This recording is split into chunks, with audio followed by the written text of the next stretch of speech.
this guy. He's after us in our dreams.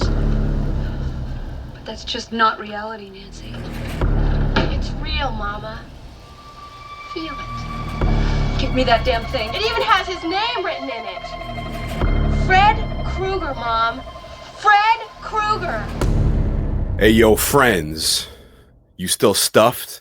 Your stomach still bulbous from your Thanksgiving feast?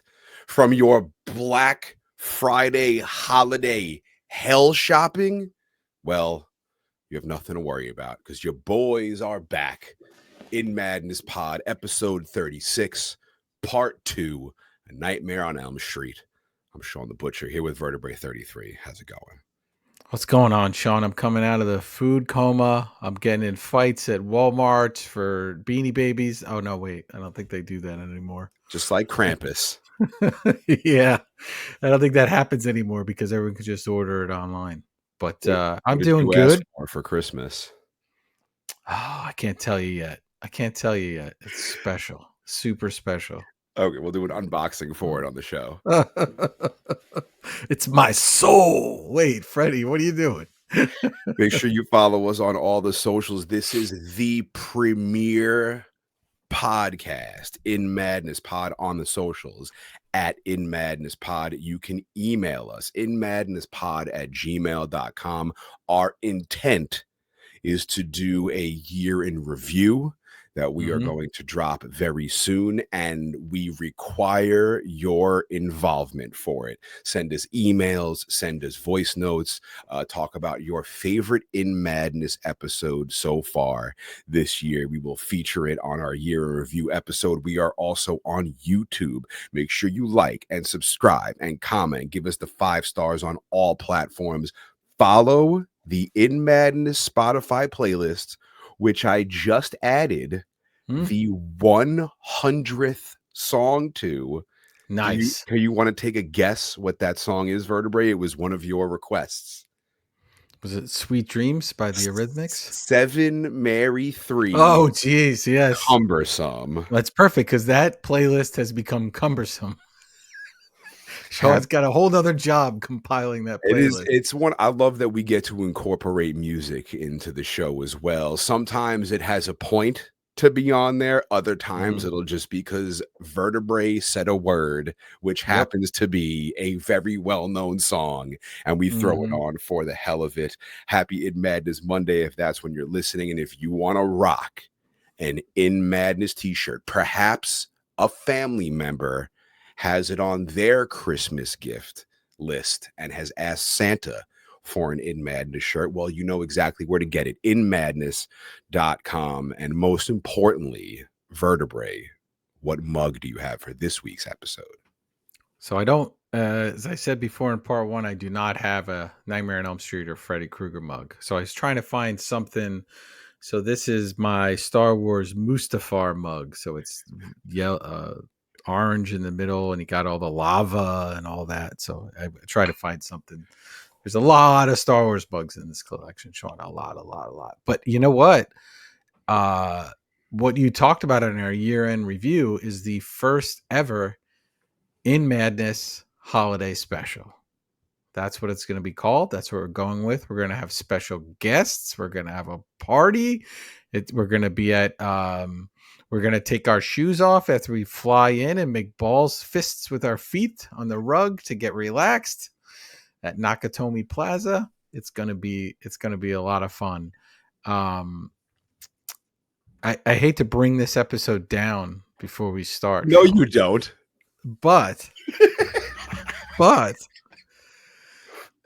in my continual battle with AI. Oh, Christ. Yes, go ahead. My fight against AI.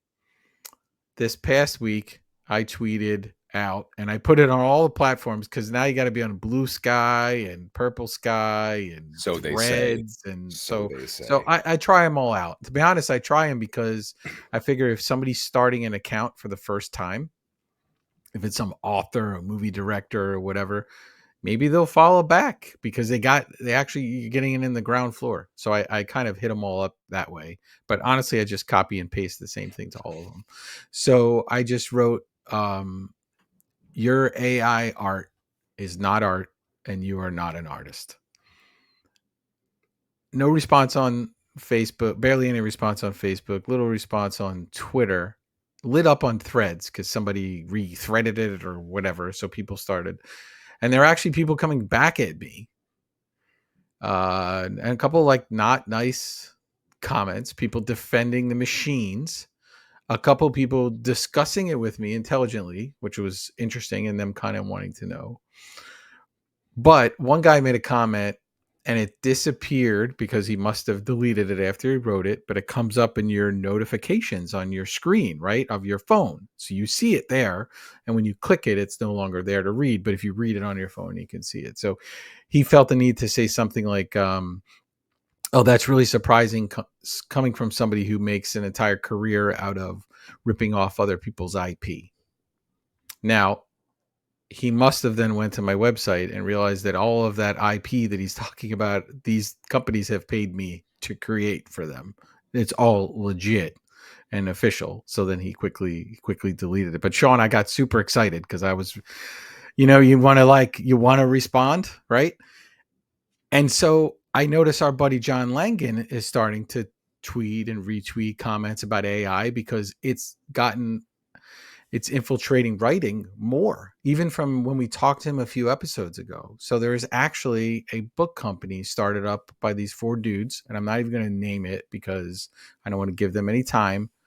And they're going to produce AI generated books, and they're talking about disrupting the book industry by releasing like 6,000 or 8,000, I forget what they said, books next year, which will all be garbage. I'm going to tell you right now, they're all going to be garbage. And the thing is, we're lowering the bar because if I can read into this a little in the research, I think it's basically like, hey, Shawn has an idea for a book and he's got 2 characters in it. And, one of them's named Lisa, one of them's named Fred, one of them's named Tina. And I'm going to put them in this thing and they're going to live in Kentucky and they're going to do whatever. And this horror thing's going to happen to them. And then it's going to generate it for you. And then you're going to have a book. And that's awful because you've not done any of the work leading up to it. So this fight, and I've been told, Mrs. Pt.2 told me to back off because she thinks I'm going to lose to the machines. I'm not going to lose to the machines, Shawn. It's not happening. I'm glad you're putting up this fight. I stand behind you in this fight. Nothing good will ever come from posting an opinion on the internet. Yes. And you know what's funny? I didn't think, Shawn, that this was anything controversial, right? I don't do that. You follow me on social media. I don't have really come out with heavy takes on anything. I don't get political. I don't, if I don't like something, I don't really talk about it. But this is something that's affecting the entire business that I'm in. It's affecting people's careers. And more importantly, because I'm getting older, it's going to affect the younger generation to be able to build careers, to be artistically creative, because I'll be able to tread water and do what I've been doing and be fine. But they're going to have to learn this crap and they're going to have to be a part of it. And everyone wants to get to the end of the story or the end of the artwork, but they don't want to put in any of the actual work to get there and make mistakes as they go along and learn. So this won't be the last time we talk about AI art. It won't be. We'll do some sci-fi movies probably in the future that will touch on this stuff with computers again. And nobody's learned anything from Terminator. Nobody's learned anything from Dune. If you've read any of the Dune books, we're just destined to repeat these things that famous science fiction authors told us a long time ago. But anyway, you can make the dog sound, Shawn. I can get me off the leash. Vertebrae's off the leash again. No, all this reminded me of was you talking about them using AI and making books. There's this great Simpsons clip where Mr. Burns has 1,000 monkeys working on 1,000 typewriters to write the greatest novel ever known to man. And picks up a piece of paper. He says, "It was the best of times. It was the blurst of times. You stupid monkey." Yeah, exactly. Everything comes back to the Simpsons. But yeah, they had an AI radio DJ. I know companies I won't say which ones, that were anti-AI 9 months ago, and 9 months later have fully embraced AI. Yes, So and it's that's why I'm happening bringing it up real time. again, Yes.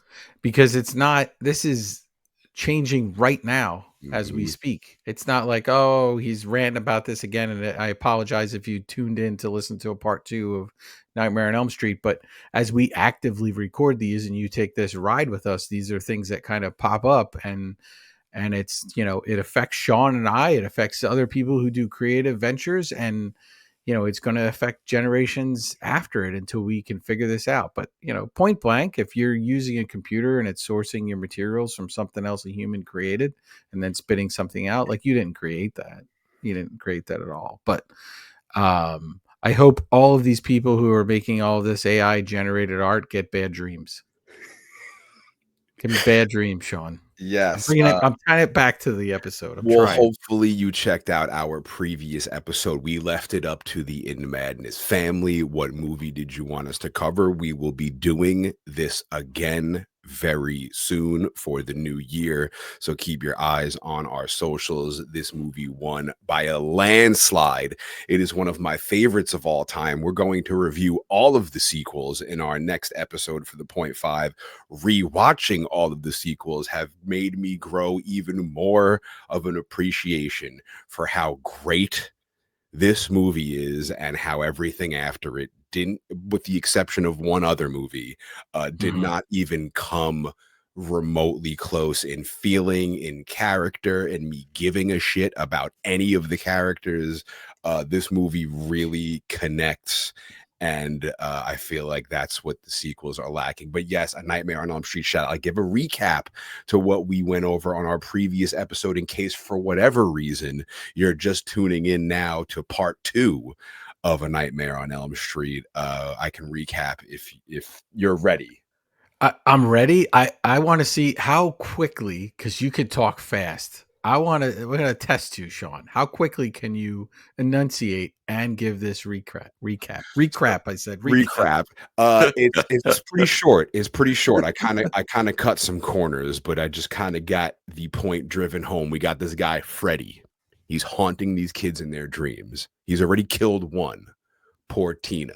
Her lover Rod is suspect number 1 in the case. Mhm. He's an obnoxious mother effer, but he's been arrested.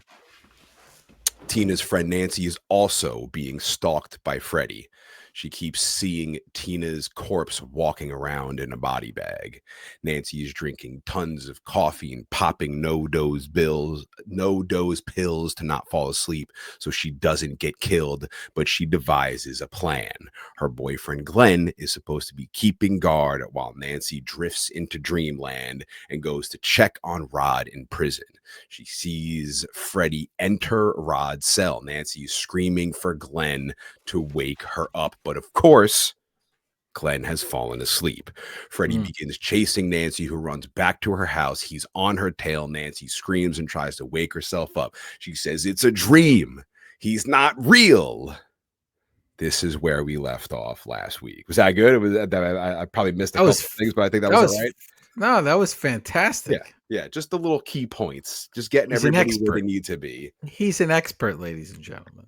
And Freddy comes crashing through the mirror on her door and tackles Nancy onto her bed. She's fighting him off using a pillow to defend herself. Freddy slices it open with his claws. Feathers are flying everywhere. She's yelling and screaming, trying to wake Glenn up, till finally an alarm clock goes off and wakes both of them up. She goes, "Glenn, you bastard. I asked you to do one thing, stay awake and watch me and wake me up if it looked like I was having a bad dream. And what did you do? You shit. You fell asleep." She's so good in this movie. Yeah, Her, mo- she's great. her mom comes to check on what all the noise is as Glenn hides. Mom's drunk ass bursts in the room, but Nancy assures her she's okay. She closes the door and a little feather drifts lightly past Nancy. Nancy, they head to the police station. She wants to see Rod in his cell and make sure he's okay. We see Rod in bed and his sheet slowly begins moving and twisting and creeping towards his neck. Nancy insists to her dad she must see Rod. We see the sheet slowly wrapping around Rod's neck. Nancy begs her dad to go down and look. Rod wakes up as the sheet tightens around his neck and begins dragging him toward the window, which is blocked off by the jail bars, and it twists tighter and tighter, hanging him, breaking his neck. Rest in peace, Rod. Freddy gets another one. Yeah, that happened really fast, too. Like, it happens, they burst in there, and it's kind of, he's already pulled up, and they can't do anything for him. And then we cut to Shawn. I'm going to steal your thing, but we cut to one of the most uncomfortable scenes in the entire movie. We cut to the funeral, and I love it. The preacher is like, yeah, well, he's dead, but he who lives by the sword dies by the sword. Oh, Like, if this kid didn't grow up being such an asshole, maybe he wouldn't be dead right now.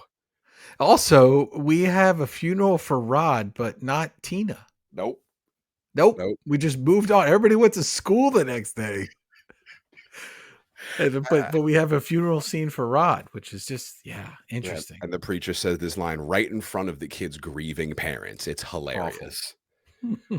Nancy leaves the funeral. She tells her dad, head honcho cop, the killer's still out there. He asks who the killer is. He's badly burned. He wears a hat, dirty green and red sweater. He uses these giant knives on his fingers. And as she's saying this, the camera's slowly zooming in on the concerned parent's face.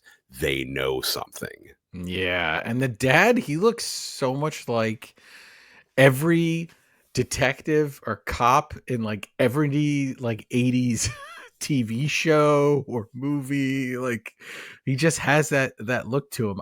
I meant to look. I wanted to see how old he was in this, because I bet you he looks a lot older than he actually is. Yeah, but he just has that look like he could be on like the Rockford Files or something. I don't know. Typecast. Yeah. Mom takes Nancy to this sleep disorder institute. Nancy says she wants a pill to stop her from dreaming, and Doc says you gotta dream, or if you don't, you're gonna go nuts. They monitor Nancy's sleep, of course. She begins freaking out. The machines begin freaking out. They run in to wake her up. Nancy has knife slices on her arm. She also now has a gray streak in her hair like Rogue.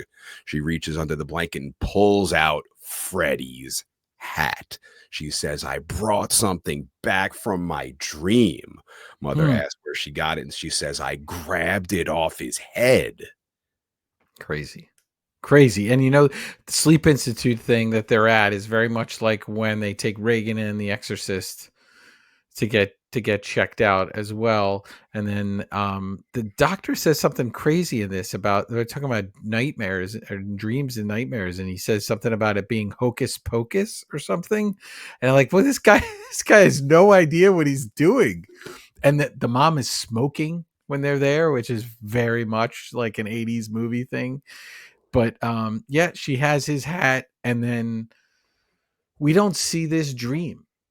So we never see the dream she has where she gets the hat. We just see the outside.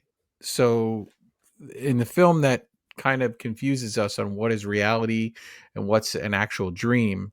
This part's interesting because we don't even know what happened, how she was able to get the hat. Previously, we've seen all the scenes of her, and now we're bringing physical objects back that other people can see into the waking world. So we've got sort of another rule sort of going on with this. Even if they see it, they're adults in this movie, and they just refuse to believe it.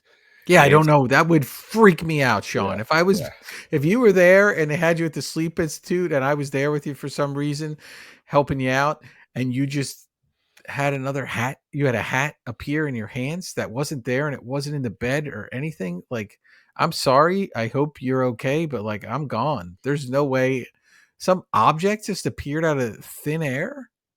Wild. And they don't even care. She is ignored at every step of the way this entire movie by any adult authority figure.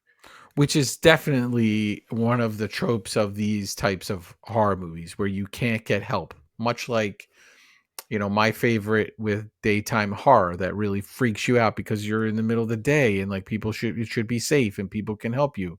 Well, you're at this clinic, your mom's there, this guy's there, knows what he's doing, you're still not safe. So I think throughout these films that you see it where the parents are sort of vacant, they're absent, they can't figure it out, and the kids are left to figure it out on their own or fight if they have to fight. But yeah, interesting. That's one of my favorite parts of Child's Play 2 is that Child's Play 1, this kid goes through this entire traumatic experience with this doll. And then in Child's Play 2, he has like different parents, and then they have the doll in the house and he starts freaking out. And the parents are like, Jesus, what the hell is wrong with you? As if they don't know that this kid has been haunted by this goddamn doll throughout the entire first movie.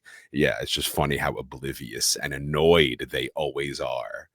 Yeah, I mean, I think it's certainly an easy way to have these things happen and not be solved, right? If you just have clueless people around, you can continue to have this happen. You just, in all these movies, you just one person who's on the ball. But next morning, Mom's drinking vodka again. Nancy's slamming coffee again. She asks, "Where's the hat?" Mom threw it away. Oh, great. She says, "I don't know where you got that thing." Nancy again tells her Rod didn't kill Tina or hang himself. It's this guy. He's after us in our dreams. But of course, Mother doesn't believe her. Nancy pulls the hat from the trash, says it's real. It even has his name in it. Fred Krueger. Do you know who he is?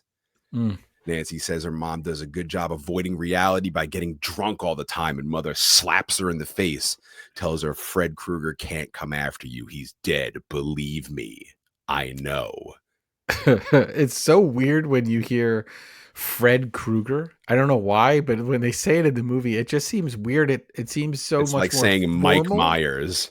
Yeah, but it seems more formal or something. Like it seems like he's a professional, I guess. But yeah, and then now we're gonna cut to one of the other weird scenes in this movie. Nancy gets pissed. She says, "You knew about him this whole time and acted like I made it up." Mom tells Nancy to get some sleep. She's sick. Something's wrong with her. Mother grabs her vodka to have herself another 9 a.m. drink till Nancy grabs the vodka bottle, chucks it on the floor, shattering it at Mother's drunken feet. Nancy and Glenn grab a burger, have themselves lunch on this bridge.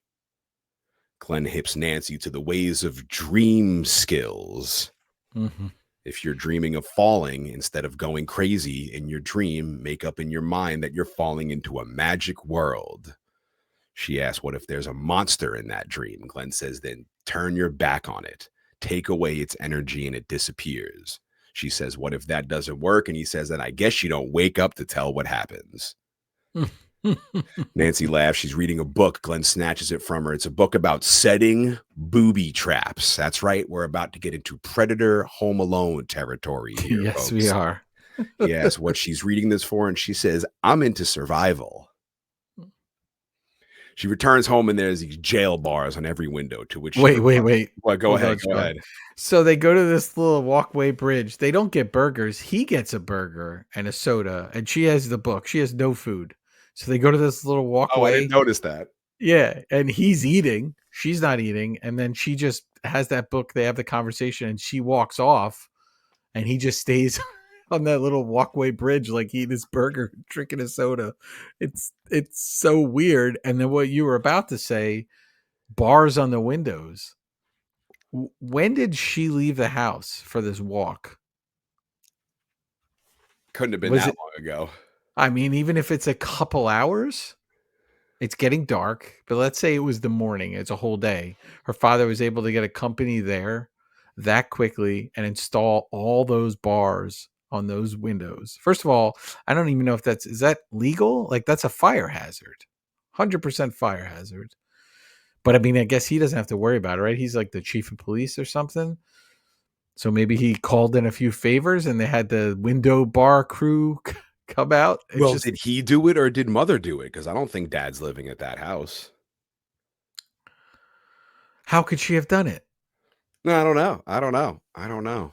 Maybe she used like the dad's name and she's like, "You know who my husband or my ex-husband's the chief of police. You better get down here now and put these bars on the windows. I mean, first of all, like, you got to be able to find like a place that does this. It's not that common, right? This always throws me off in that this happened so quick. She's not been gone 2 days. It was just a day. You ever been able to get somebody to come to your house and work on it that quickly, Shawn? Ever? Imagine. Never that prompt. Maybe bars on the windows are easier. I don't know. You should try it. See what happens. Maybe Call just somebody. it's done shoddily. It's just done not well. Yeah, I don't even know. They got to gather them up, and they have to be that size.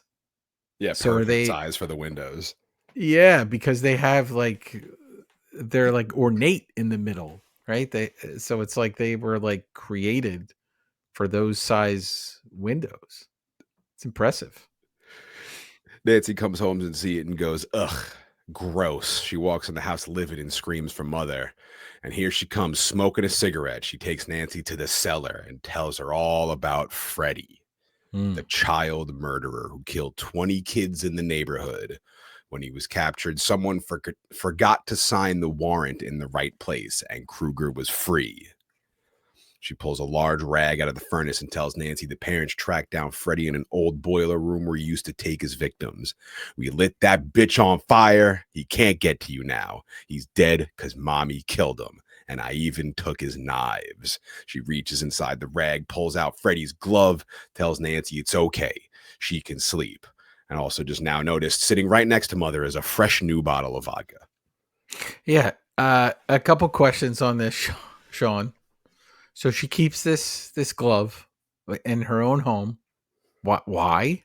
I don't know. How did she get it?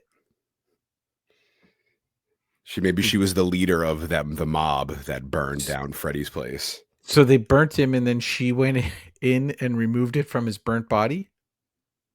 Well, He's not gonna be burned to ash. I said it in the first episode. Mother is the villain in this movie. Yeah, and there's a big theory online about her, which we'll talk about in a little bit. Okay. But she went back and removed this from his burnt body. So she's removing evidence from the scene of the crime. I presume this is probably why her husband and her split up. Mm-hmm. I'm thinking okay. this is the reason. But they also took, justice into their own hands, which I'm sure he wouldn't be that crazy about. And why did the mom get involved when it wasn't her child? Well, I mean, yeah. They love an angry mob, just like just like Springfield and Haddonfield. Yeah, they just love an angry mob. So she's getting involved. Yeah, so because she has nothing to do with it. Yeah, she's not one of the parents. Yeah, no, she's not one of the parents. So they don't allude to another kid that lived in the house that was killed. She doesn't have a brother or sister that passed away.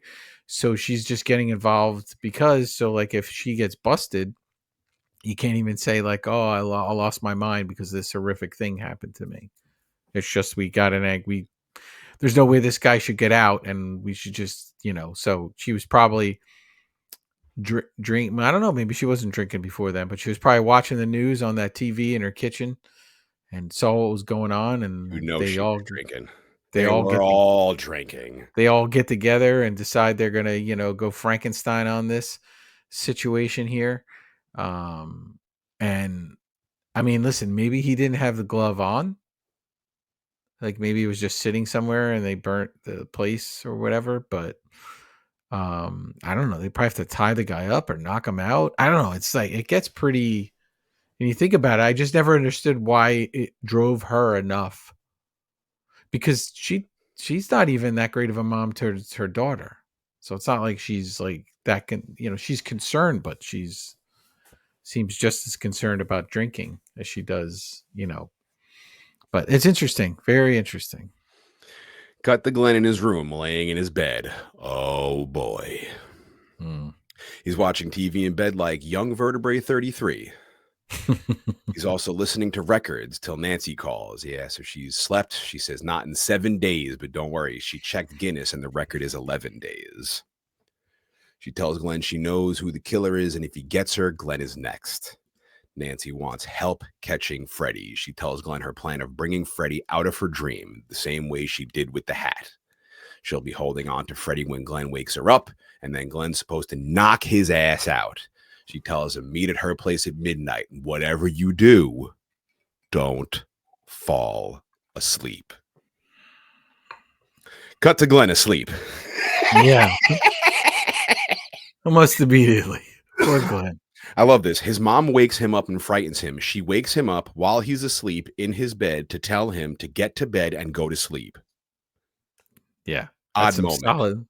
solid parent logic. That ranks with up there with like when a small child is crying and the parent would hit them and say like, I'll give you something to, or threaten them. I'll give you something to cry about. It's like, no, they're already crying. Like, I don't understand that at all. So yeah, wake you up. Like she could have probably just turned the light off, took the headphones off of him, covered and all him these kids quietly. are in bed with their shoes on. Like, hold on. Like, first off, you want to talk about reasons to be killed in a horror movie? The hell with sex, the hell with drugs. If you're in bed with your shoes on, dead. You're dead. Freddy's coming, Jason's coming, Michael Myers is coming. Yeah, I don't know. But I mean, I guess in this case, maybe Shawn, maybe his intention was to not fall asleep because after mom leaves, he sort of like kind of tries to wake himself up a little bit and looks at the clock. So maybe his intention is he's got to help out. So he needs to stay awake in case this goes down. So he falls asleep with his shoes on, I guess. I don't know. He's got like a half shirt on or something too. I don't know if those are his pajamas or not, but back at Nancy's house, her mom's taking all the coffee cups and coffee machines out of Nancy's room. But the second mom leaves, Nancy has another coffee machine hidden, already on, hot and brewing, along with a cup that she chugs to keep awake. How's that possible? How did her mom crouch down next to her bed and not realize there's a coffee maker like less than a foot away from her? You wouldn't like smell the coffee or look over and be like, "Oh, there's something hot right here." I think she like, had it like a cabinet hidden somewhere. She just pulls it out though. Like it's so weird. Yeah. Hidden coffee makers. Nancy looks out the window and there's Glenn's dad angrily chugging away on a beer, looking in her window. Glenn's mom says, don't stare, but he thinks Nancy's a lunatic. He doesn't want her around Glenn anymore. Mm-hmm. It's almost midnight. Nancy's setting up her plan. She checks outside her room and there's mom in the linen closet whipping out a fresh new bottle of vodka, just chugging it down like water. Disgusting. Nancy calls Glenn's house. Luckily, Glenn's asleep again. His mom picks up, tells dad it's Nancy, who snatches the phone from mom and says, Glenn's asleep. Talk to him tomorrow, and hangs up on Nancy and leaves the phone off the hook. Nancy's bummed. Her plan is already failing. Her phone rings, and on the other line, she hears the scraping of Freddy's knives. Nancy screams and yanks out the phone out of the wall because back in the old days, the phone was plugged into the wall. Absolutely. She's like, oh, great. What if Glenn tries to call? She goes back out to check if her mom's still getting wasted in the linen closet, but the coast is clear. Nancy goes to leave, but the phone rings. She picks it up and Freddy says, I'm your boyfriend now. And his tongue comes out of the bottom of the phone and licks her face. Epic. This is the one of the moments in the movie that I don't know holds up as well as it used to. It's just very like I don't know. It's a little funny, but we don't get quippy Freddy in this as much as we will in the later films. But it all adds to the weirdness though of dreams and when we're in a dream and when we're not in a dream. And here we go. Nancy freaks out and destroys her phone, then realizes what Freddy meant. He's after Glenn.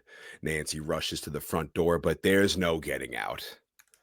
There's Mother, drunkenly, very aggravatingly on the couch, just going, locked, locked, locked. I locked it all up. You're gonna get some sleep tonight if it kills me. Mom's sitting there just drunkenly grinning at Nancy in all of her agony. And Mom, She is the villain in this movie. Yep. Cut to friggin' Glenn, asleep, and the Star-Spangled Banner is playing on his radio, like it was playing on the TV in Poltergeist, and the broadcaster's like, it's now midnight. This station, KRGR, get it? Kruger? Yeah. Leaving the air. Now, first off, I love it. Did this ever happen? Was this a thing where at midnight now, like radio shows and TV would just like go off the air? Because if that ever happened to me at 100%. work, I'd get my ass fried. Also, is that 100 something they used to do? Like just play the Star Spangled Banner at like midnight? 100%. Okay. TV would be over. TV would end. Usually midnight. Some channels would go past midnight, maybe till 1 o'clock, and it would just be over. Some of them would just have a signal, like a broadcast signal. There was nothing on, and then like at 5 a.m. it would come back on again. But yes, I'm old enough to remember when TV just stopped. It just stopped. Shawn. Imagine not having enough programming now, the overabundance of absolute garbage being rammed down everybody's throat.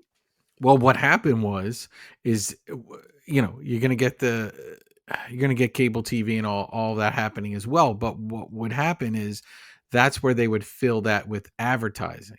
So that's where they would fill it, where you're gonna order your Gazelle Freestyle or your slice and dicer chopper thing. So at some point, some of these stations would then realize, hey, people might be up in the middle of the night. They work a different shift. They come home. And the least we could do is we put on these commercials that seem kind of entertaining. So you're watching something and then you're half asleep. And you're like, oh, man, look how it cuts those carrots. You know what? It's 3 a.m. I'm going to order this thing. And then it's literally like what we do now with ordering on the internet. How many times you've been like, oh, I really need this thing. Or if this is going to sell out, I better buy it now, right? I get it all the time with books and records. And, oh, man, I better grab it now while I can. That's what they would do back then, except it'd be like stuff for your house.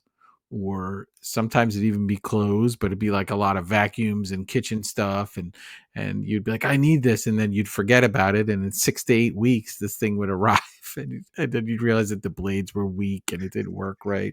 It was like getting like the bathroom buddy from Gremlins. Remember when he had that bathroom buddy thing? Mm-hmm. But 100% on more than one occasion was young Vertebrae watching television, staying up too late when he was supposed to be asleep, and then it just ends. That's scary. Yeah, and it's just over. Creepy. Yeah. Anyway, Glenn's asleep in bed. Which, my friends, brings me to my second and final milking of the alpacas moment. Mm-hmm. I had to have the first one. I couldn't wait a whole 2 episodes to get to this one. This is the essential one. However, Tina getting dragged up the wall while bleeding and screaming always freaked me the hell out. And I thought that was a good one for the first episode. However, this is the quintessential. This is the equivalent of the chest burster scene in Alien, which we recently covered. Probably in the top 3 would be the chest burster and this one. Mm-hmm. Quite possibly the most iconic kill scene in horror movie history since then till now and into the future. Sleep in bed with his TV on his stomach, imagine. Mm-hmm. Freddy's hand comes out of Glenn's mattress, wraps around Glenn's body, and pulls him into the mattress. Pulls in everything, the TV, the record player, Glenn. And you're probably like, what's the big deal? He pulls him in the mattress. What's so crazy about that? Well, my friend, in case you haven't seen the movie, out of the hole in this bed comes a fucking geyser of blood just pouring out like a waterfall. However, it's pouring up. The blood is going up from the mattress towards the ceiling, hitting the ceiling like it's hitting the floor, and cascades all throughout the entire room. Lots of blood, gallons and gallons of it. It is absolute insanity. 500 gallons of fake blood, to be honest. And Shawn, it's officially raining blood in his room. Dun, dun, dun, are we got to do we it now? Dun, dun, dun, yes. All right, we do it now. I'm adding in a Slayer raining blood. So 500 gallons of fake blood into that upside down rotating bedroom set that they have going on to get that to go the way they need to go. But yeah, this is the scene that was really puts this movie over the edge. If you weren't already over the edge with it, this is horrific. This was the one that really did me in when I was younger. Yeah. Imagine and you're Johnny Depp and this is your first movie, and not only is it this awesome movie, but you have the coolest death in horror history. And maybe you're not dead. We'll get there. And if that's not cool enough, in comes Glenn's mom again to find her baby boy's room covered in blood. Blood is pouring out of the mattress up to the ceiling. Blood is raining down from the ceiling back onto the floor. Mom screaming bloody murder. It is absolute insanity. Incredible. Incredible. Ambulance pulls up. I wonder if it's the same jabronis from Haddonfield from Halloween 2. The houses also look kind of similar. Yeah, very similar. There's a theory online that somebody has that it's the same house. Oh, yeah. And that they actually literally filmed some stuff at the same house. But I can only find one article about that, so I didn't have confirmation on that. I thought it would come up more places as I was examining a random theory that I had about this movie that popped up. A cop tells the EMTs, you don't need a stretcher. You need a mop. Great. Up pulls Nancy's dad, head honcho cop, to inspect the homicide. Inside the house, downstairs in the living room, a cop puts a bucket under the ceiling under Glenn's room because it's still sopping wet with blood. It's leaking downstairs into the nice, bright white living room. Yeah. Nancy calls Glenn's house to speak with her dad, says she knows what happened. She knows Glenn's dead. She tells dad she's going to go get the guy who did it. I need you to be there to arrest him when I bring him out. He wants to know who it is, and she's like, Fred Krueger. She needs dad to come out to the house in exactly 20 minutes. And he's like, yeah, whatever, get some sleep. He tells another cop to watch the house. At least he does that. Yeah. He wasn't completely what good is this guy? We'll get to this jabroni in a couple seconds. Cut to Nancy setting up Home Alone Predator style booby traps. Yeah. And mom is passed out, I guess, while she does this, but I don't know. Now she's awake. I don't know. She's a mess. She's up, she's awake, she's passed out. She's no help at all. Now they have a little heart to heart, where mother says she was just trying to protect Nancy. She also whips out a bottle of vodka, like she sleeps with it in bed like a Teddy Ruxpin doll. But then they reconcile their differences and say that they love each other. Yeah, but it's just weird because she was already like, they're all locked, cut it out, and then she's like, it's okay, and like I don't know. This is, I wonder if it's a lot of mom dealing with the trauma of, being a murderer. Yeah, of killing somebody. Nancy goes to sleep to confront Freddie. She says a prayer, sets her little Casio watch to wake her up, and begins thinking about what Glenn told her about confronting a monster in her dreams, him telling her to turn her back, take away its energy, and it disappears. We see Nancy heading downstairs, down to the furnace. She pulls out the rag, and Freddie's glove is gone.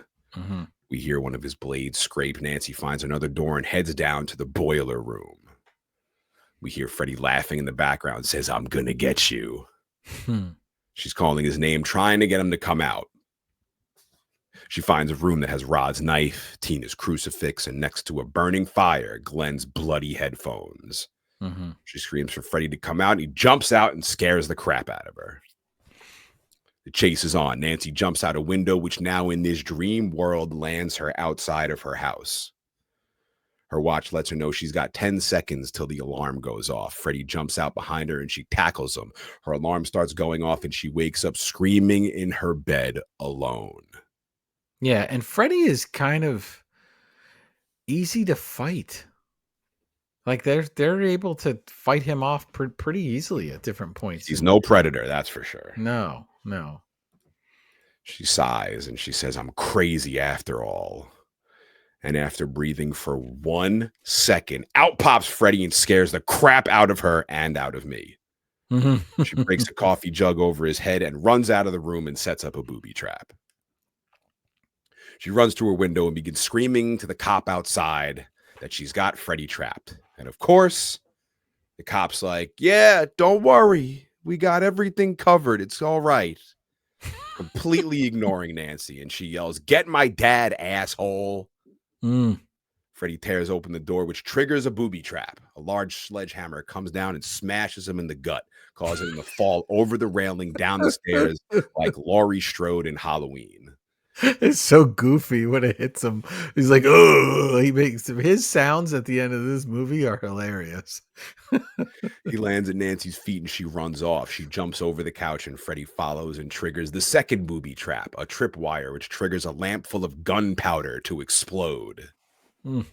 Nancy's breaking literally every window in the house, screaming for help. And I'll be goddamned if everyone isn't just completely ignoring her. Absolutely enraging. Cop says, meh, maybe I'll go get her dad, instead of going to help her. Unbelievable. She runs back down to the furnace. Freddy chases her till she picks up a large jar of gas, throws it at Freddy, lights a match, and sets his ass on fire like Michael Myers in Halloween 2. He's running up the steps it's so funny when they do this in the movies because he's got just the guy in the burn suit. So he's instantly like much thicker than he was as a character, like only seconds before. And finally, after 20 minutes of her screaming bloody murder for help, here comes Dad running out of Glenn's to check on Nancy. Dad and the cops break down the door. Nancy goes to show them Freddy's body, but he's gone. She sees flaming footprints tracked through the house going back upstairs. He's after Mother. Good. Nancy opens Mother's door, and there's Freddy on fire on top of her, choking her. Dad runs in and throws a blanket over Freddy to stop the fire, and when he pulls off the blanket, there's Mother, burnt to a crisp. The mattress opens up, and there's all this fog coming out of it and like lightning going off inside of this chasm. And Mother's corpse slowly descends into the fog for some reason as her bony skeleton arm raises one last time to say goodbye or something. I don't know. Yeah, and then the regular sheets just appear, like a well-made bed just appears in that section. Crazy. Just like that, Mother is gone. Dad is standing there confused, and Nancy asks if he finally believes her. He just hugs her and doesn't say anything because, again, she's just completely ignored. She tells him go downstairs and she'll meet him. He leaves Nancy alone, and out of the mattress rises Freddy, but the mattress is just like rubbery, I guess like the wall was, like this vinyl substance. So the mattress is stretching as Freddy's rising out of it. He actually kind of looks like Michael Myers when he's dressed up as a ghost. Yeah, so you know what? Since the last episode, because I was like, I knew what that was, so I looked it up again. So it's spandex. Cool. So the wall is spandex and that material is spandex. It's very, very 80s to have that be made of spandex. Nancy turns her back on Freddy and says, I know you're there, until finally his blades begin ripping through the mattress and Freddy shows himself. Tells her he's going to kill her, but she says it's too late. She knows the secret. This is just a dream. You're not alive. This is just a dream. She turns to him and says, I want my mother and my friends back. I take back all the energy I ever gave you. You're nothing. You're shit. She turns her back on him and again goes to open the door, and he opens his glove hand and lunges toward her, but he vanishes into little sparkly, glittery bits of dust or something. Yeah, that's a little funny looking. I'll just say it now. After reviewing every one of these Nightmare on Elm Street movies, Freddy's death in all of them is very uneventful and very bad. Like none of them are ever thrilling or anything. It's just like him vanishing into sparkly, glittery dust for some reason. Yeah. Nancy opens her bedroom door, but now it leads her outside of her house. She seems to be back to normal. No more gray streak in her hair. The burn on her arm is gone. So is the bandage where she got slashed, but it's hella foggy outside, like the mist. Yeah, or smoke. I assume that's like smoke from the fire in the house. That's what I was thinking. Oh, I didn't even think that. Yeah. I just figured that was like, that's what made it Dream World, as if there was fog stuff everywhere. Maybe. Yeah. Behind Nancy, out comes Mother, who says she feels like $1,000,000 because she bottomed out. She can't remember the night before, so now she's going to stop drinking. Great. Thanks, Mom. And Mom comes out of a blue door. The door wasn't blue before, I don't think. I don't remember. Was it a red door? It was a red door. I don't remember. I Up think it pulls was red. Glenn in his red car with Rod and Tina in the back. Nancy hops on the car, and the top, which was down, now flies up and covers the car. And the design on the cover is Freddy's red and green sweater. The door's locked, the top latch is shut, the windows go up and down on their own, and the kids freak the hell out. Glenn says he's not doing any of this.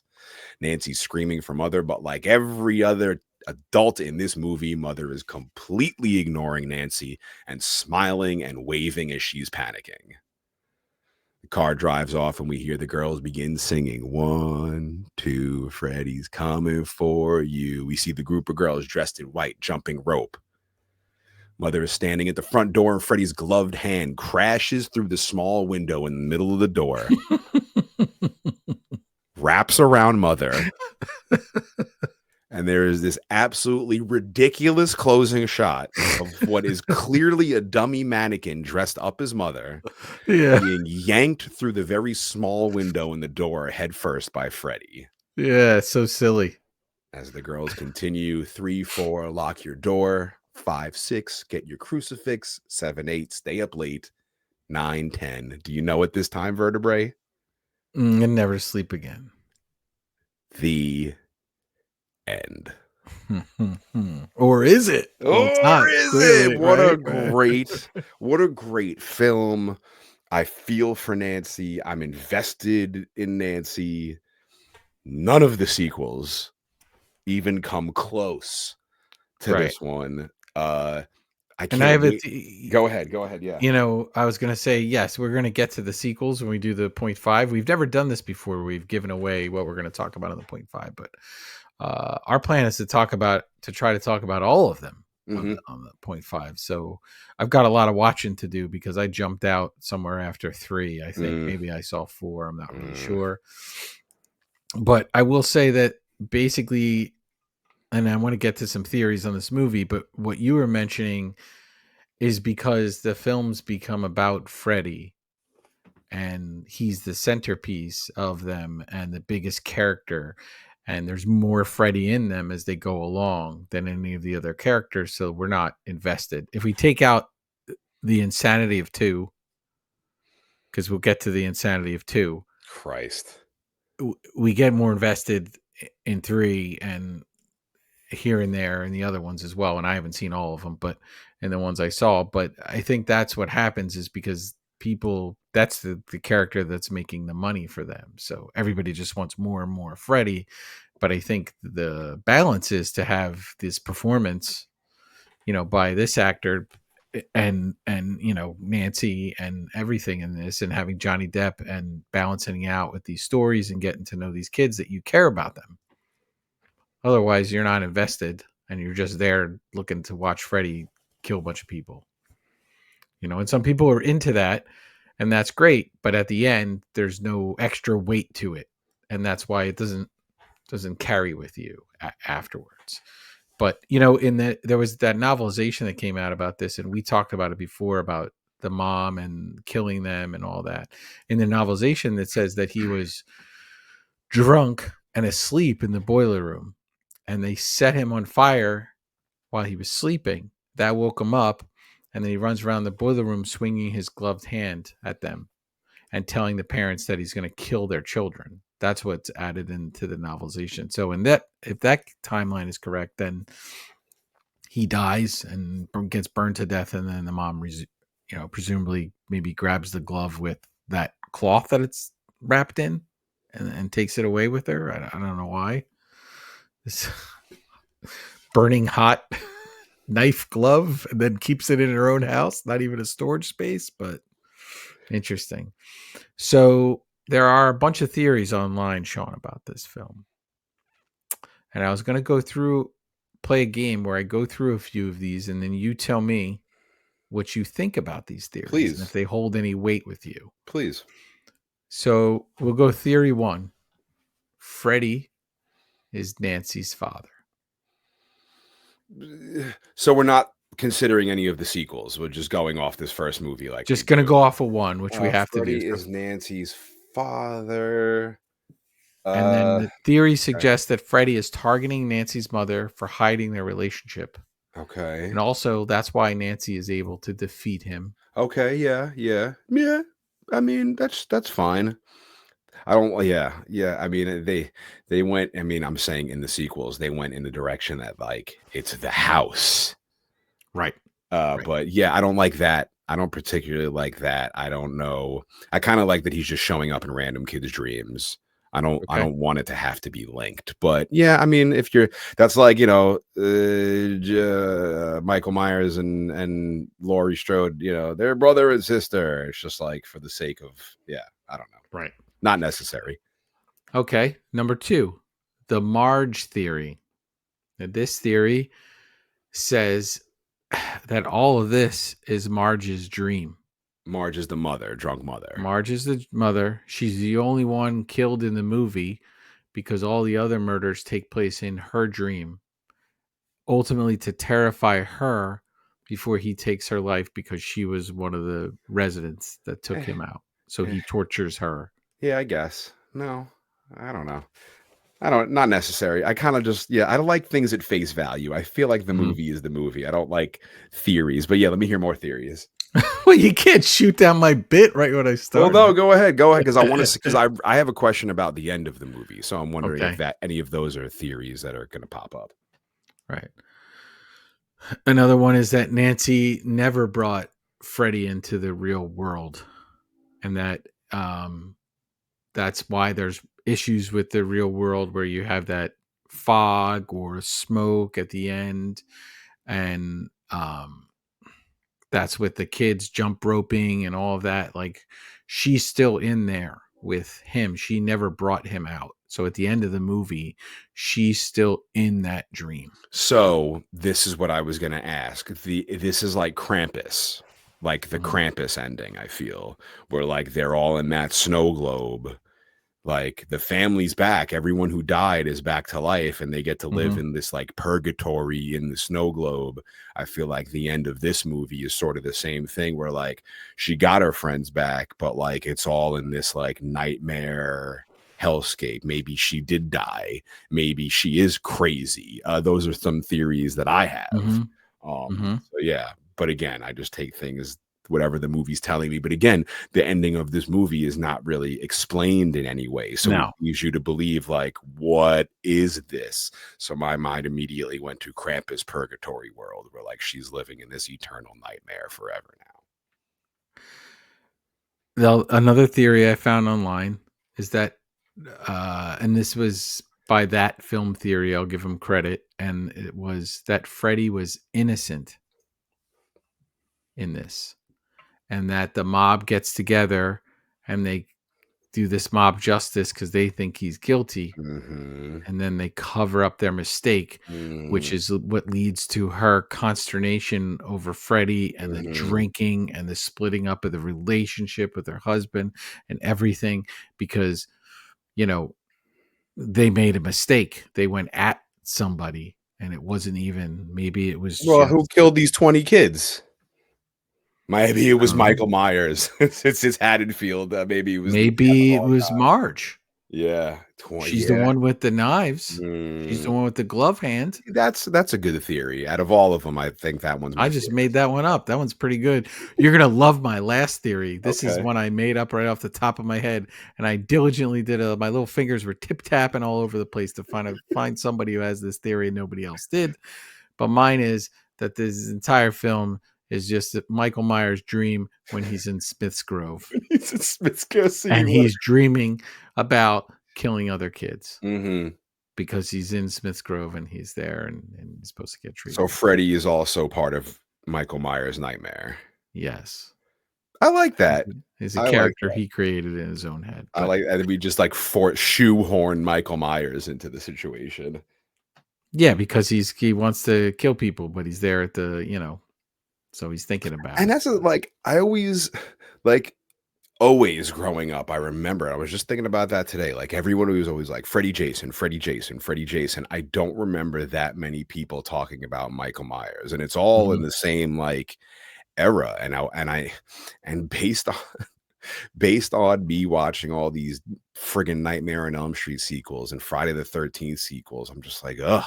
I'm like, why were these two the top guys and not Mhm. Michael Myers, who I feel is like truly, even in like movie quality, as much as I don't love the fourth or the fifth one as much as like the first and second one, I just feel like they're all better films than all of Mhm. the Nightmare on Elm Street and Friday the 13th movies.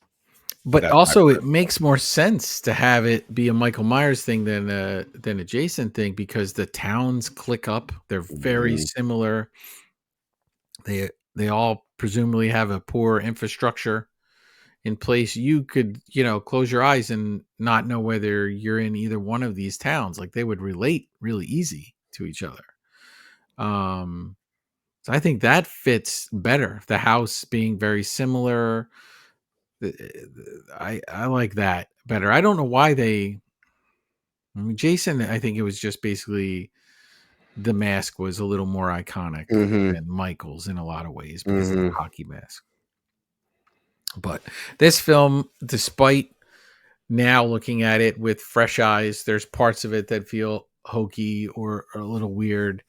It it's definitely, and I've not, I'm going to watch the rest of them because we're going to talk about them. But in the ones I've seen, this one is the scariest. This one has legit scary parts and leaves you with that feeling of like, oh, when I'm going to go to sleep, yeah, it might have been hokey with the tongue in the phone or the mom disappearing into the bed with the blue Waving smoke goodbye to from it. everybody. Yeah. But it still got you thinking. Whereas I think a lot of the other movies are just about Freddy's one liners. Him being the wicked witch and saying bitch a lot. Yes. Yeah. Yeah. And it became the Robert Englund show. And I have no problem with Robert Englund's performance in any of these movies.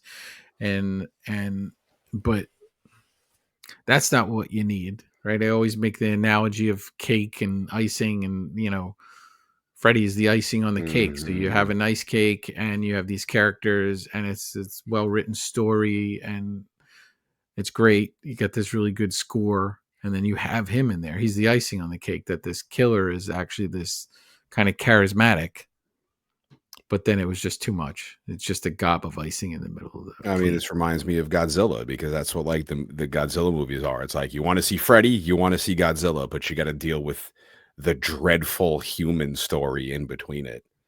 And I think that's what they were trying to cut out when they're like, "Hey, let's do Freddy versus Jason.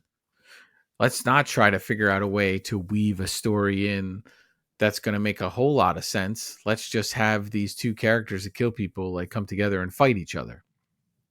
Let's just make Godzilla versus Kong." And those have merit, right? It happens in Alien versus Predator, and there's one of the Alien versus Predator films that I actually like and would love to talk about on this podcast. It gets a lot of hate, but I enjoy it. I'm one of the Um, haters. but yeah, you're one of the haters, so that'll be good. We'll be Yeah, fantastic. I'll we walk have you to. We through it. have to. If we're gonna do Alien movies, we're gonna do Predator movies. We got to do Alien versus Predator, and we have to do Freddy versus Jason. I want that to be its own episode and not part of the Nightmare on Elm Street .5 sequel episode. Yeah, and I think Shawn, this is you know, Freddy is more relatable as a character than Jason is, Mm-hmm. Mm-hmm. than Leatherface Yeah. is, Yeah. Yeah. because everyone's gonna go to sleep and everyone's gonna have bad dreams. So maybe you could talk yourself out of the other ones and you can explain away your logic in Halloween and how I'd really get away from Michael or how I just wouldn't transport him on October 31st every single time and everybody'd be okay. But there's no explaining out of this one. There's no explaining about Freddy. So this is we're gonna we go inside baseball in this. We've got to shotgun these movies very quickly. So we're just going to kind of go through the sequels quickly. Oh yeah, Make it's some gonna notes. be it'll be minimal notes on all. I'm just gonna highlight some weird shit like here and there that I was just picking up on. Like they get weirder and crazier as they go Mhm. on. Uh I it's funny, like I dislike it the most in backwards order. So like second, third, fourth, fifth. It's like I like the second one the least, and then I like each one like a little bit more. So by the time you get to the end, I kind of like it again. Mm. But it just there's so many wacky and ridiculous things, and I feel like highlighting them all in one episode is good enough. I do not feel like each one of these friggin' Nightmare on Elm Street sequels needs their own episode. This movie is an absolute masterclass in horror. It's up there with Alien and with Halloween. But just this first one, this is where it's at. If only the second Nightmare on Elm Street was as good as Halloween 2. Halloween 2, like just compare the franchises. Like it is incredible how much I love Halloween 2 and how much I despise Nightmare on Elm Street Part 2, but we'll get to that. I'm going to Yeah. tell you, Shawn, I'm going to leave you with this, but Halloween 2 and Nightmare on Elm Street 2 occupy a similar space in my brain. Oh God, I can't wait. Are we gonna Yeah. get to it in the next No, episode? no theories. I'm just saying that you have an immense love for Halloween Oh, 2 okay. and I don't as much. So Okay. Oh, so you put it yeah, there with Nightmare on Elm Street 2? it's comparable in a lot of ways. Oh, I don't know. I don't think so. I think it's Yeah. like a football field of a difference. Yeah. You're But wrong. that's what makes the world go round. And listen, if you got theories on any of these, if you listen to this and you're like, I got theories on the upcoming films, write in, send us a voice message, send us a postcard to Shawn's address, A 666 postcard. Elm Yeah. Street Way. But we'd love to hear from you. We love people participating in this podcast in any way they possibly can. And reach out to us and let's talk about Nightmare on Elm Street and get this party going. And if you want to participate in our end of the year festivities, you can send in a voicemail and be part of the In Madness holiday special, the first ever In Madness holiday special. Send in your voicemail, send in an email. If you know Shawn, send him a text. Don't text me because I'm not going to reply to you. And Shawn, though, one last thing before we go. Is there something you want to mention to the listeners about Oh, something? the thing that got announced recently? Uh-huh. Yeah, we should announce that. Fuck, you're on point with this always. So first off, make sure you follow us on all the socials at In Madness Pod. We want your voice notes and your emails, what you thought about our Nightmare on Elm Street wrap up, and we need your voice notes for the year in review. Tell us about your favorite episode of In Madness of the year. Send an email to inmadnesspod@gmail.com. We're on YouTube. Make sure you like, subscribe, comment, give us the 5-star reviews everywhere. Check out the In Madness Spotify playlist. We are now adding another song. I already forgot what it is, but I'll remind myself when I listen to this episode again. Well, we're adding Rain in Blood. Raining Blood by fucking Slayer, yes. And if you want an In Madness shirt, go to inmadness.com, or you can pick it up from us directly when we have a second In Madness concert, which was just announced. Shawn the Butcher and Washed Up Media and In Madness and Hot Chicken Mama and Westfall Studios all present Moontooth, Lost Becomes, Atomic Life, Trip Villain, and Blame God, happening at the Amityville Music Hall in Long Island, New York, Saturday, January 25th. If you are anywhere in the tri-state area, make sure you get your ass out to this show. We'll be hanging out. Vertebrae will be out of the house. I'll be sitting there chilling super hard, drinking beers, hanging out. There's also this cool weed company that's involved with it called Marijuana Talk Gardens, which is pretty cool. So I'm going to get friendly with those guys. It's going to be a party. Every one of our shows is a great huge party. This is something we're going to be doing more of in the future. I'm certainly loving being a part of it.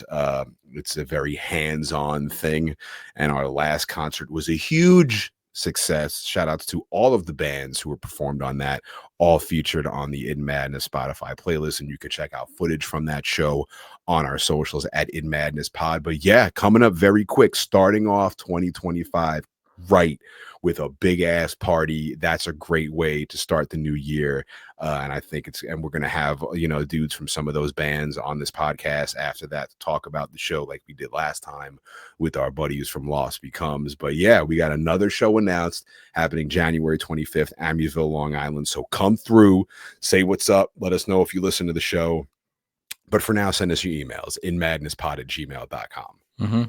Yeah, and participate in our holiday extravaganza, the In Madness Holiday Special. Send in voice notes if you want. Send in emails. Send in your theories on any of these films. We would love to talk about any of the films we've done over the last 2 years. If you found something new about it, or they've released a new 4K version of something, tell us. We want to, have people participate in this. And there'll be more ways in 2025 for you to be a part of this podcast and sort of join into the In Madness family. But I appreciate anybody listening to us. And here we go, Shawn. 2025. We're headed there very quickly. It's coming. We got a 0.5 coming up. We already figured out what our next movie after that 0.5 is going to be, getting us to the end of the year. That our 0.5 after that will be our year in review. Right. And then I think we're taking the week off after that, like we didn't get to do last year. Right. Mm-hmm. Right. And then we're leaving it up to the In Madness family, you psychopaths, to pick our next movie. Yeah, we can have 3 choices for you to pick from, and then we're going to discuss the bonus situation. Right. You get all your gnarly bits in for Nightmare on Elm Street? Absolutely. Hope you had a great Thanksgiving. Hope you had a great Black Friday. Christmas is coming. Make sure you got your list and check it twice. Don't be naughty. Don't be nice. Just listen to In Madness Podcast and you'll get whatever the hell you want. We will see you next week, friends.